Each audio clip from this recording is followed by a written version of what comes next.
এবার প্রতিজ্ঞা ধারাবাহিকের রোমাঞ্চকর নতুন পর্ব, ছুটি ও অভির শ্রীঘর যাত্রা। এই ফুল এপিসোডটি পেতে এক্ষুনি আমাদের চ্যানেলটি সাবস্ক্রাইব করুন। এই পর্বে দেখা যায় ছুটি ও অভি একসঙ্গে অফিস যাওয়ার পথে অভি জোর করে ছুটিকে তার গাড়িতে বসতে বলে। ছুটিও গাড়িতে উঠে বেল্ট লাগানোর সময় বলে ওঠে, গাড়ি স্পিডে চালাবেন না, আগে থেকে বলে দিচ্ছি।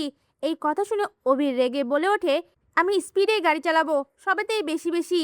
এই কথা শুনে ছুটি অভির কথাগুলো বন্ধ করার জন্য তার মুখটা চেপে ধরতে যায়।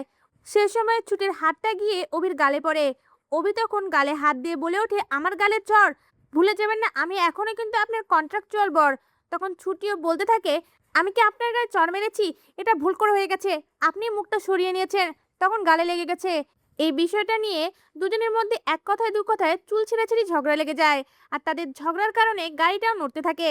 এদিকে সে সময়ে অভি ও ছুটির গাড়ির পেছনে দুজন পুলিশ চলে আসে। দুজন পুলিশ একসঙ্গেই দেখতে পায় গাড়িটা নড়াচড়া করছে।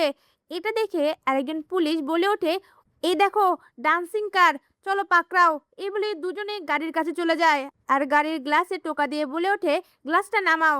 অভিও পুলিশ দেখে গ্লাসটা নামায়। আর এদিকে পুলিশরা বলে ওঠে, দিনের বেলা এই রাস্তার মাঝে কুকর্ম।